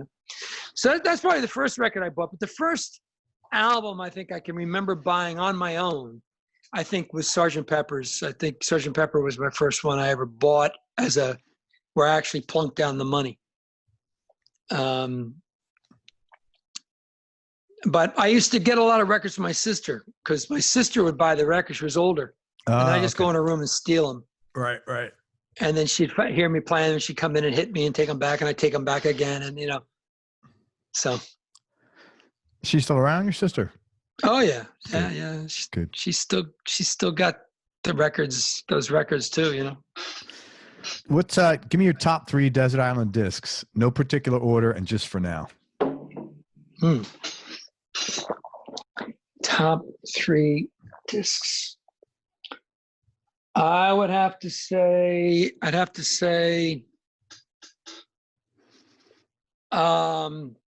okay. One would be Jerry Lee Lewis live in Germany. It was called live at some club, the Star Club in Germany. Maybe the greatest live rock and roll record ever made. It's the first time someone said that. That's the first time that record's coming up on this list. It was Jerry Lee Lewis, unbridled. Somebody threw up some microphones. They plugged it into a stereo recorder, and it might be the greatest rock. I think Rolling Stone calls it one of the greatest live records ever made, because it just captures pure Jerry Lee, the fire, and within a phenomenal band. It's a trio. Well, I guess a 4-piece band with him. And I think they played for 2 nights. They made a record out of it. Unbelievable. That's got to be one of my, when I need a real shot of like rock and roll music, man, I go to that, 2 more. It's very hard. Very hard. I'd probably have to say, I don't know. I'd have to pick a Bob Dylan record. Mm-hmm. I don't know which one. I mean, Blonde on Blonde, or, I don't know. One of those Dylan records. A lot of Dylan records. And I guess I would have to I'm going to pick something very, like an all-time favorite that nobody's ever listened to, probably. I'm going to pick Chris Whitley's Dirt Floor. Yeah. Did you ever hear that? I've never heard that record, but Chris Whitley comes up once in a while, and I've interviewed a couple of guys that played with him. Okay, if you haven't gone into Chris Whitley, pick up Dirt Floor. Is maybe the greatest. I think Bob Dylan and Bruce Springsteen call it the greatest acoustic album ever made. It's Chris Whitley playing his resonator in his in undescribable style. It's playing it in a barn and a tape recorder. That's it. I'll definitely check it out. Dirt Floor. It's unbelievable. I mean, it transcends genres. It's blues, it's jazz, it's rock, it's everything, and it's incredible songwriting. It's Hendrix. He was a Hendrix disciple. A lot of people don't know that, but Chris Whitley was an incredible artist. So I guess I could pick a lot, but I'll pick those three. Best decision you ever made, Peter? Marrying my wife, Mary Lou.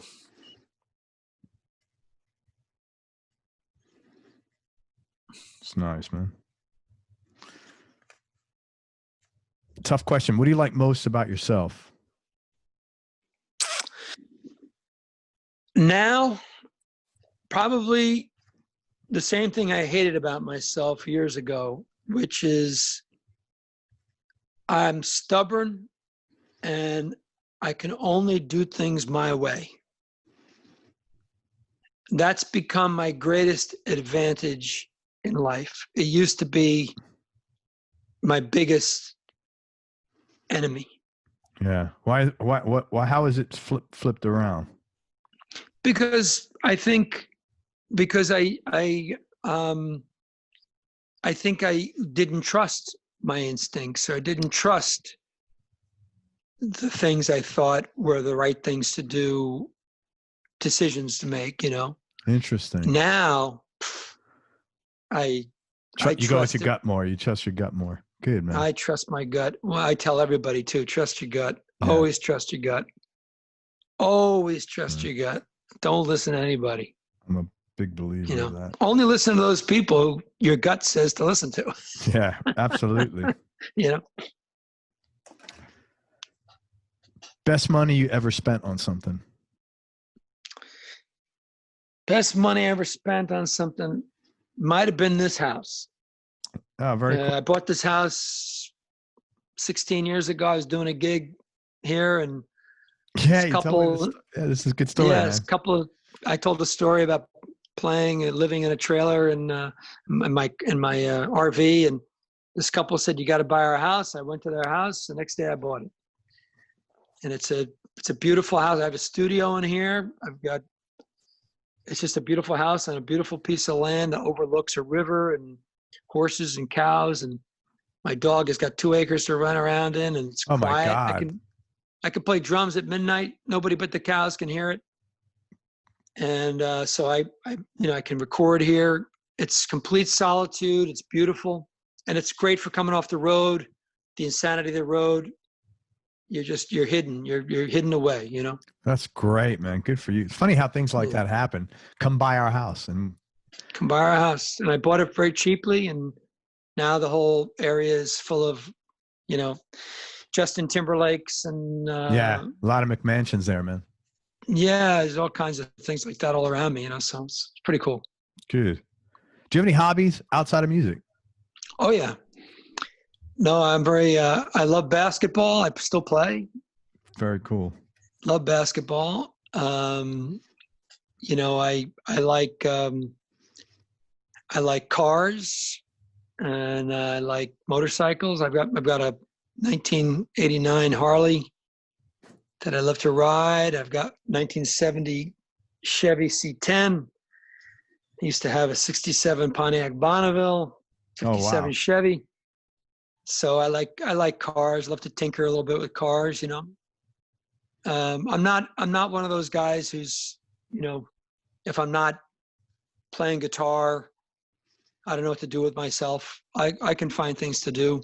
Oh, that's great. I think it helps me become a better songwriter, maybe, because when I come back to it, I feel like there's a reason to come back to it instead of compelled to do it like a hamster on a wheel. I don't.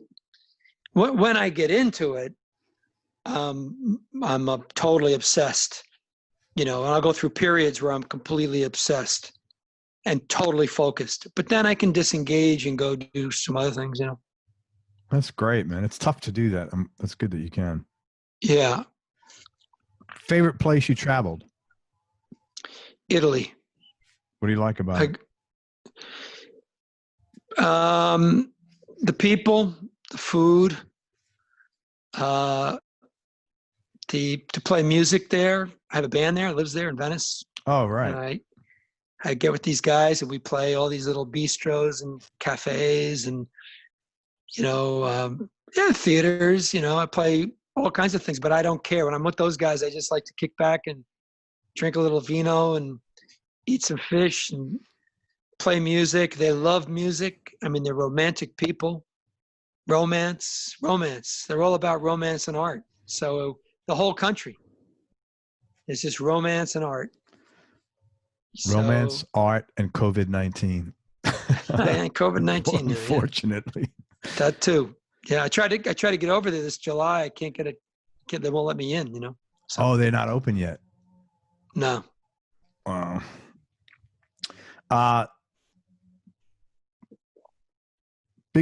Two more questions, man. Biggest change in your personality over the last 10 years, and how much of that has been intentional and how much is just a natural part of aging?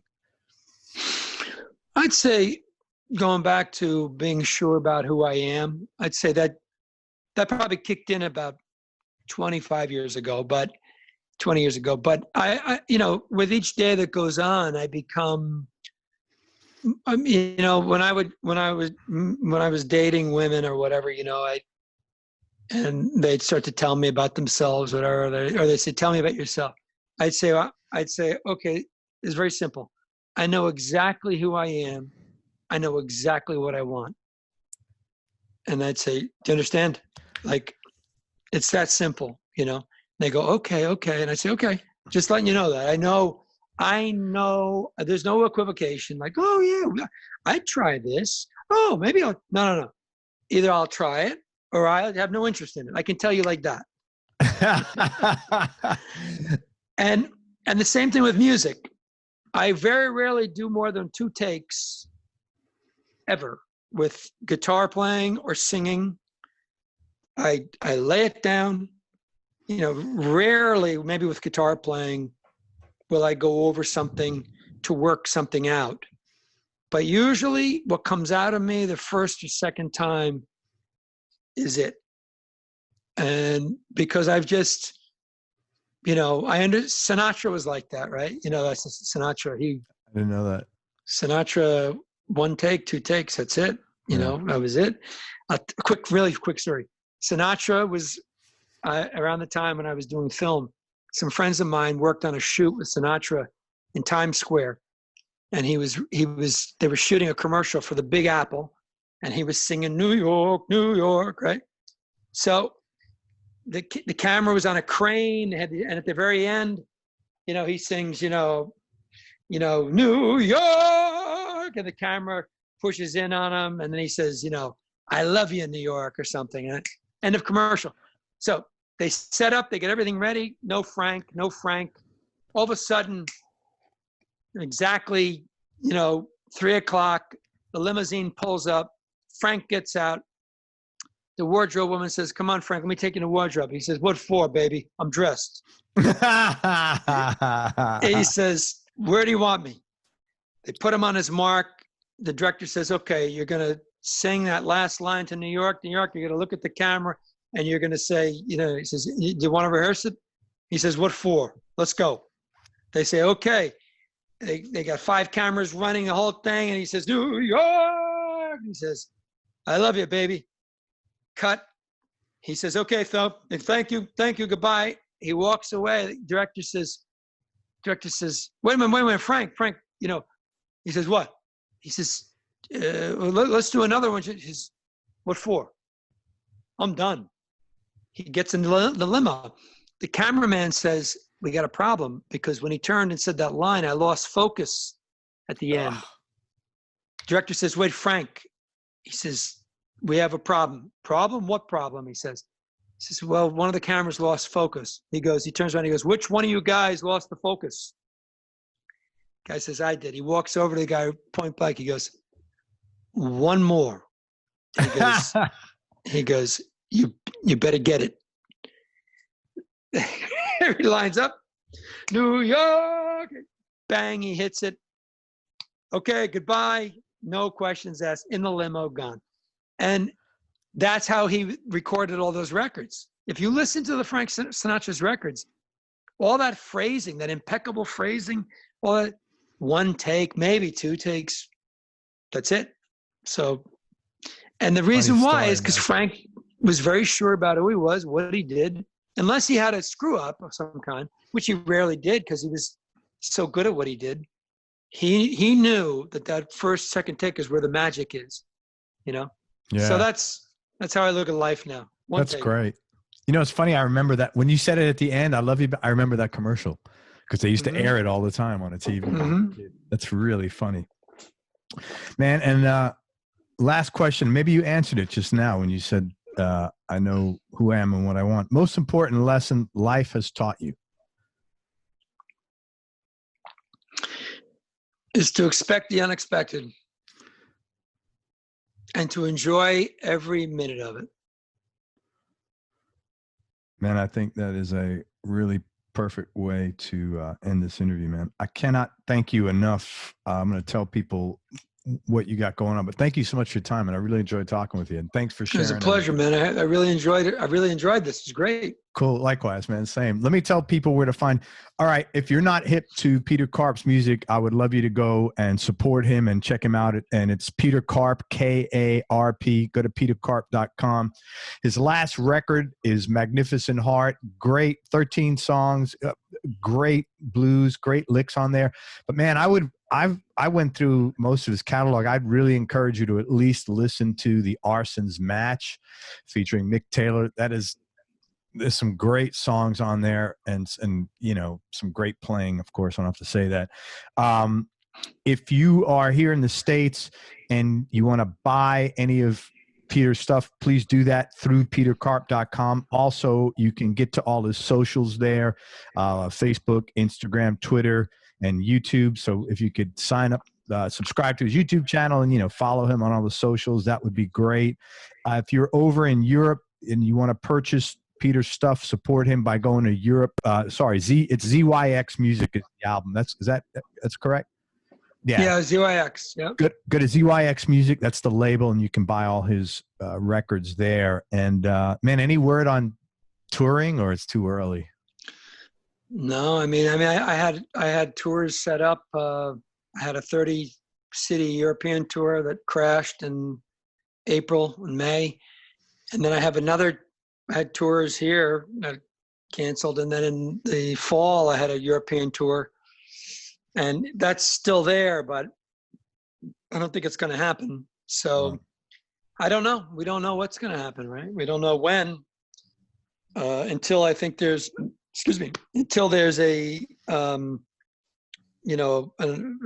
shot or a remedy, I think people are going to be afraid to open up clubs and theaters and things like that, you know, unless they're half capacity. And half capacity makes it economically very difficult for people to play, you know. Have you ever played down here in Tampa or in the Tampa Bay area? Yeah, I played Skipper's down there. Dude, that's 5 minutes from my house. Okay, yeah. Yeah. Skippers. That's a cool place for blues guys to play. But they're open again. And Ruth Eckerd, which is like not the big, it's like a 2,000-seat theater. That's where a lot of concerts play. They're doing like, I don't know how they even did. They cleared out all the seats and they have round tables. I don't know what capacity. I don't know how anybody's making any money. That's the problem. Is it's very, very. I had an offer to play in St. Louis at a big club, 3 nights in a row. They were going to double the ticket price and only have half the amount of people, and we were all set to do it. And then, and also the stage is very set back away from the people. But then they had a riot. They had the protests. Oh, right. A cop was shot right in front of the club, and the club owner called us and said, "I'm not opening for a while." Yeah. So I mean, you know, I think it's going to be touch and go until, because really I'm not interested in playing in places where I have to wear a mask or half capacity or anything like that, because I music is a social experience. I like to play guitar and walk out in the crowd and sit on the girls' laps and walk on the tables. And then, at the end of the show, people come up and take pictures. And, I love the interaction with people. And I don't want it to be a science experiment. Yeah. I couldn't imagine watching a concert where someone's got a mask on. That I don't even know how people. I have a hard time envisioning a future with people walking around in masks. Like, how do you fall in love with somebody? How do you see that smile that that person has? And man, I need to go talk to her. Yeah, I mean, it's very funny. I said to a woman in a grocery store, I was shopping there late at night, and I see this woman. She looks attractive, but she's got a mask on. And I said, "Hey, how you doing?" She goes, "Yeah, I'm doing good. How you doing?" I said, "Good." I said, in another lifetime, I said, we may have met and looked at each other and fallen in love. I said, but you don't know what I look like. I don't know what you look like. And she laughed. It's true. And I said, okay, see you. It's we walked true. away. Yeah. I mean, it's really weird to think of that. Then again, we can go the other way where you could see someone and say, hey, you should probably have a mask on. But you know what? Hey, man, thank you very much for everything. Really appreciated this. You too, man. Anybody who's not hip to Peter Karp's music, check him out. If you like the blues, if you like really good songwriting, and you like a guy who gives 110% in what he's doing, man, he's an artist you ought to check out and go support him if he comes to your town. Let me wrap this up. Did I miss anything? Is there anything else you wanted to promote, or anything else I missed? I think we covered it all, man. We got it all. Awesome. Thank you. Hang on one second and we'll wrap up. Everybody, thank you so much for listening. If you enjoyed this, please share it on your social media channels. We appreciate your support. Again, check out Peter Karp's music. Go to his website, peterkarp.com. It's Karp. Hit him up on all his socials and listen to Magnificent Heart, and definitely go back and listen to the Arsons Match featuring Mick Taylor. Great records, both of them. And most important, especially nowadays, man, remember that happiness is a choice, so choose wisely. Be nice. Right on, baby. Yeah, right, man. Be nice. Go play your guitar and have fun. Till next time, peace and love, everybody. I am out. Peter, thank you, brother. Okay, man. Thank you. See you. Got it.